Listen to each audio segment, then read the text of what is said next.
வணக்கம் மக்களே, நாம இந்த ஆரோக்கியமான பதிவில் சீதாப்பழத்தில் நிறைந்துள்ள மருத்துவ நன்மைகளை பத்தி நம்ம விளக்கமாக பார்க்க போறோங்க. பழங்கள்ல தனிப்பட்ட சுவையும் மனமும் கொண்டது சீதாப்பழம் தாங்க. சீதாப்பழத்தினுடைய தோல், விதை, இலை, மரப்பட்டை என எல்லாமே மருத்துவ குணங்களை கொண்டது தாங்க.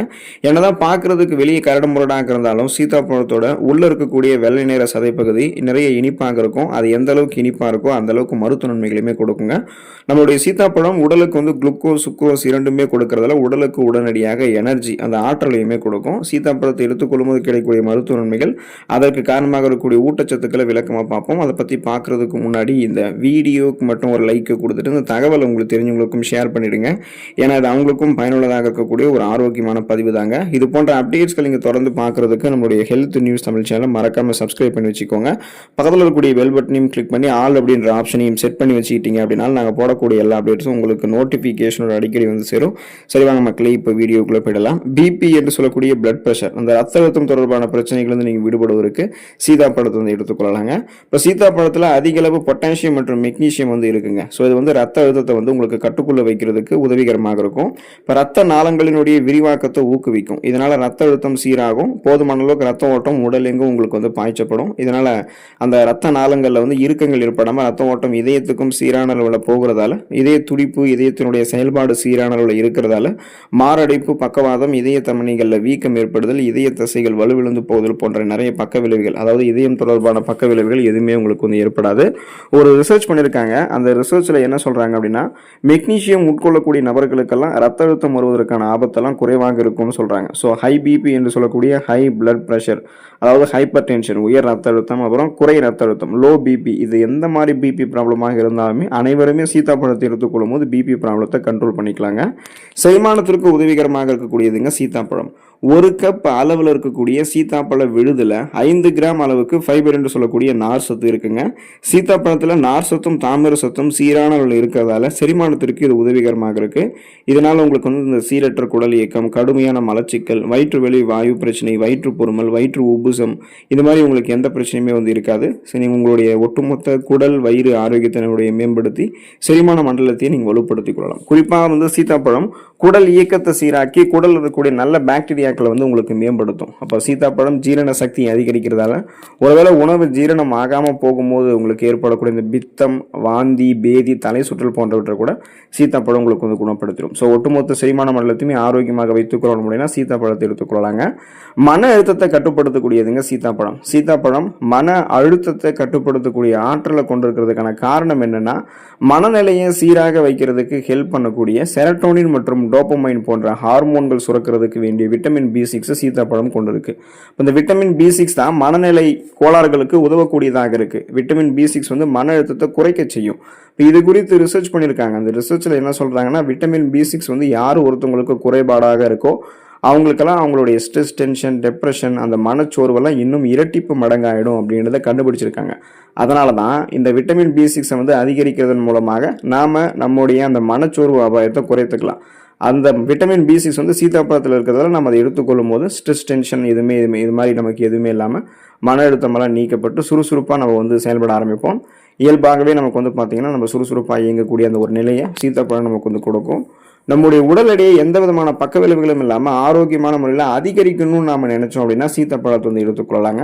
ஸோ உடல் எடையை அதிகரிக்க வேண்டும் அப்படின்னு நினைக்கிறவங்க உடல் எடையை எப்படியெல்லாம் ஆரோக்கியமான முறையில் நம்ம குறைக்கிறோமோ அது போலவே ஆரோக்கியமான முறையில் உடல் எடையெல்லாம் எப்படி நம்ம அதிகரிக்கலாம் அப்படின்ட்டு தான் பார்க்கணும். இல்லை அப்படின்னா நீங்கள் தேவையில்லாத அதிக கொழுப்புகள் இருக்கக்கூடிய நிறைய உணவுகள் எல்லாம் சாப்பிட்டு அதிக கொலஸ்ட்ரால்ஸ் உடம்புகளில் சேர்ந்துறதுக்கு ஒபிசிட்டி அப்படின்னு சொல்லக்கூடிய அந்த உடல் எடை அதிகரிக்கக்கூடிய பிரச்சனை, அது மாதிரிலாம் உங்களுக்கு வர்றதுக்கு வாய்ப்புகள் இருக்குது. அப்படி ஆகாமல் ஆரோக்கியமான முறையில் உடல் எடையை அதிகரிக்கணும்னா சீதாப்பழம் உங்களுக்கு ஒரு சிறந்த உணவாக இருக்கும்.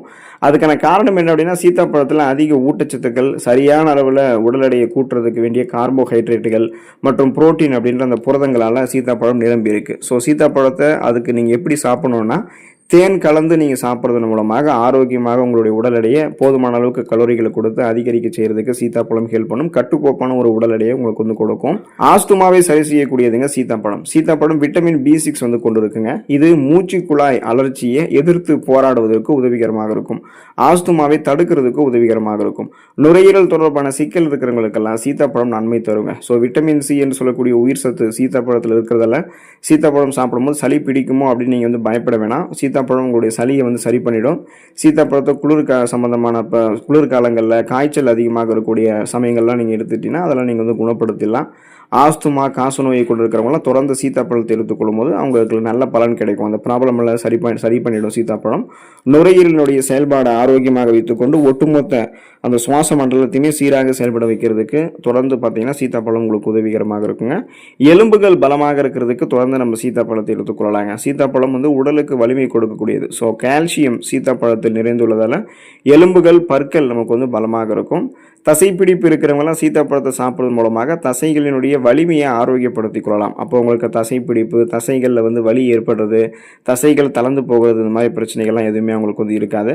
எலும்பு உங்களுக்கும் பலமாக இருக்கும். ஆஸ்டியோபோரோசிஸ், எலும்பு மெலிவு நோய், மூட்டு வலி, எலும்புருக்கி, முடக்குவாதம், எலும்பு மஜ்ஜைகளில் ஏற்படக்கூடிய பிரச்சனை, மூட்டு அழற்சி போன்ற எந்த விதமான எலும்பு தொடர்பான பிரச்சனைகளும் இருக்காது. நரம்பு தொடர்பான பிரச்சனைகளான நரம்பு தளர்ச்சி போன்ற அந்த மாதிரி நரம்புகள் தளர்ந்து போகிறது எந்த மாதிரி பிரச்சனையுமே இருக்காது. அப்போது எலும்புகள், நரம்புகள், தசைகள் இது மூணுமே வலுவாக வைத்துக்கொண்டு உடலை உறுதி பெற வைத்துக்கொள்ளணும் அப்படின்னா சீத்தாப்பழம் நமக்கு வந்து ரொம்ப ரொம்ப நல்லதுங்க. நீரிழிவை சரி செய்யக்கூடியதுங்க சீத்தாப்பழம். ஸோ அது குறித்து வந்து பல பேருக்கு சந்தேகம் இருக்கலாம். இப்போது நீரிழிவு நோயாளிகள் வந்து சீத்தாப்பழம் சாப்பிடலாமா என்பது குறித்த பலருக்கும் சந்தேகம் வந்து இருக்கும். சீத்தாப்பழம் வந்து குளுக்கோஸ் மற்றும் ஃப்ரக்டோஸ் வந்து இயற்கையான சர்க்கரைகள்னு சொல்லுவோம். ஸோ இதமே கொண்டிருக்கிறதால இந்த சீத்தாப்பழத்தை நம்ம சாப்பிட்ட உடனேயே ரத்தத்தில் சர்க்கரையினுடைய அளவு வந்து அதிகரித்து விடுமோ அப்படின்னு ஒரு சில பேர் வந்து பயப்படுவாங்க. ஒரு சில பேர் வந்து இன்னும் அறிவியல் ரீதியாக அதுக்கு என்ன பதில் சொல்கிறாங்கன்னா, சீத்தாப்பழம் வந்து கிளைசிமிக் குறியீடு 54 தான் கொண்டு இருக்கு, அதனால் இது வந்து நீரிழிவு இருக்கிறவங்களுக்கு ஒரு நல்ல பழம் அப்படின்னு சொல்கிறாங்க. அதுக்கான காரணம் என்னென்னா, நீரிழிவு நோய் இருக்கக்கூடிய நபர்கள்லாம் கிளைசிமிக் இண்டெக்ஸ் இருக்கக்கூடிய உணவில் 55 குறியீடு மற்றும் அந்த 55க்கும் குறைவாக அளவுகள் இருக்கக்கூடிய குறியீடு கொண்டிருக்கக்கூடிய உணவுகளை தான் எடுத்துக்கணும் அப்படின்றத மருத்துவர்கள் பரிந்துரைப்பாங்க. ஸோ அந்த மாதிரி இதை எடுத்துக்கொள்ளும் போது அதில் கார்போஹைட்ரேட்டுகள்லாம் கிடையாது. ரத்தத்தில் இருக்கக்கூடிய சர்க்கரையினுடைய அளவை கட்டுப்படுத்தக்கூடிய நார்சத்து போன்ற ஊட்டச்சத்துக்கள் தான் இருக்குது. அதனால தான் 55க்கும் குறைவாக இருக்கக்கூடிய உணவுகளை வந்து நம்ம எடுத்துக்கணும்னு சொல்லுவாங்க. ஸோ சுகர் ப்ராப்ளம் இருக்கக்கூடிய பேஷண்ட்ஸ் வந்து சீத்தாப்பழத்தை சாப்பிடலாம். இது வந்து நார்சத்தும் கொண்டிருக்கிறதால ரத்த சர்க்கரையினுடைய அளவு உறிஞ்சப்படுவதை மெதுவாக்கும் அப்படின்றத வந்து சொல்கிறாங்க. ஒருவேளை உங்களுக்கு வந்து நீரிழிவு ப்ராப்ளம் இருந்து சீத்தாப்பழத்தின் மீது நீங்கள் அதிகம் பிரியம் கொண்டிருந்தீங்கன்னா ஒரு முறை உங்களுடைய மருத்துவரினுடைய ஆலோசனை பெற்றதுக்கு அப்புறம் கூட நீங்கள் அதுக்கப்புறமா பிளட்டில் சுகருடைய அளவு எந்த அளவுக்கு இருக்குன்னு செக் பண்ணிட்டதுக்கு அப்புறம் கூட சீத்தாப்பழத்தை வந்து நீங்கள் எடுத்துக்கொள்ளலாங்க. உங்களுடைய மூளை ஆரோக்கியத்தை மேம்படுத்துறதுக்கு நீங்கள் சீத்தாப்பழத்தை எடுத்துக்கொள்ளலாம். கண் ஆரோக்கியத்தை மேம்படுத்துறதுக்கு சீத்தாப்பழத்தெல்லாம் நீங்கள் தொடர்ந்து எடுத்துக்கொள்ளலாங்க. ஸோ குறிப்பாக பார்த்தீங்க அப்படின்னா பழங்கள் என்றால் நமக்கு வந்து இந்த ஆப்பிள், ஆரஞ்சு, மாதுளை, வாழை போன்றவை தான் நினைவு வரும். அந்த சீசன் பழங்கள் அப்படின்னாலே அந்த குறிப்பிட்ட சீசனில் மட்டும்தான் நமக்கு ஞாபகம் வரும். ஆனால் சில பழங்கள் மட்டும்தான் நம்ம வந்து எப்போதுமே வந்து பார்த்தீங்கன்னா சாப்பிடுவோம். அதில் குறிப்பாக வந்து சீசனில் வந்து பார்த்தீங்கன்னா மாம்பழம், சீத்தாப்பழம்லாம் குறிப்பாக வரும். ஸோ அப்போ நம்ம வந்து சீத்தாப்பழம் வந்து ஒரு சீசனில் மட்டுமே கிடைக்கக்கூடிய பழம். இதில் நீங்கள் எடுத்துக்கிட்டிங்கன்னா vitamin C, vitamin B complex, vitamin A, நார்சத்து, மெக்னீசியம், கால்சியம், பொட்டாசியம், இரும்புச்சத்து, புரதச்சத்து எல்லாம் நமக்கு வந்து கிடைக்கும். ஆரோக்கியமான கொழுப்புச்சத்தெல்லாம் கிடைக்கும். இப்போ இதில் இருக்கக்கூடிய தாது பொருட்கள், ஊட்டச்சத்துக்கள் எல்லாமே நமக்கு வந்து நிறைய மருத்துவமைகளை கொடுத்து பல்வேறு விதமான ஊட்டச்சத்துக்கள் நமக்கு வழங்கி நம்ம ஆரோக்கியப்படுத்தும். அதனால் தொடர்ந்து சீத்தாப்பழங்களில் சரிவிகித கால அளவுகளில் அளவாக எடுத்துக்கொள்ளுங்கள். அதனுடைய மருத்துவமைகளை பெற்று நலமோடு வாழுங்க. அடுத்த ஆரோக்கியமான பதிவில் மறக்காமல் சந்திப்போம். நன்றி மக்களே.